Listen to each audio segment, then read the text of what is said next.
ಜೇವರ್ಗಿ ತಾಲೂಕಿನ ಯುವ ಉದ್ಯಮಿದಾರರಾದ ಸಂತೋಷ್ ಸೋಮಜಾಳ ಅವರ ಜನ್ಮದಿನದ ಅಂಗವಾಗಿ ಕಲಬುರಗಿ ನಗರದಲ್ಲಿ ಅರ್ಥಪೂರ್ಣವಾಗಿ ಸಾಮಾಜಿಕ ಸೇವಾ ಕಾರ್ಯಕ್ರಮವನ್ನು ಆಯೋಜಿಸಲಾಗಿತ್ತು. ನಗರದ ಹೈಕೋರ್ಟ್ ಸಮೀಪವಿರುವ ಸಮಾಜ ಕಲ್ಯಾಣ ಇಲಾಖೆ ಸ್ಥಳೀಯ ನಿರಾಶ್ರಿತರ ಪರಿಹಾರ ಕೇಂದ್ರದಲ್ಲಿ ಪ್ರದೀಪ್ ಕಟ್ಟಿ ಅವರ ನೇತೃತ್ವದಲ್ಲಿ ಅನ್ನ ಸಂತರ್ಪಣೆ ಕಾರ್ಯಕ್ರಮ ನಡೆಯಿತು.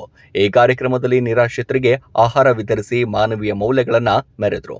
ಈ ಸಂದರ್ಭದಲ್ಲಿ ಯುವ ಮುಖಂಡರಾದ ಪ್ರಕಾಶ್ ಔರಾದ್ಕರ್, ಬಾಬು ಮದನ್ಕರ್, ಹರ್ಷ ಹೀರಾಪುರ್ ಸೇರಿದಂತೆ ಹಲವಾರು ಮುಖಂಡರು ಉಪಸ್ಥಿತರಿದ್ದು ಈ ಕಾರ್ಯಕ್ರಮಕ್ಕೆ ಸಹಕಾರ ನೀಡಿದರು.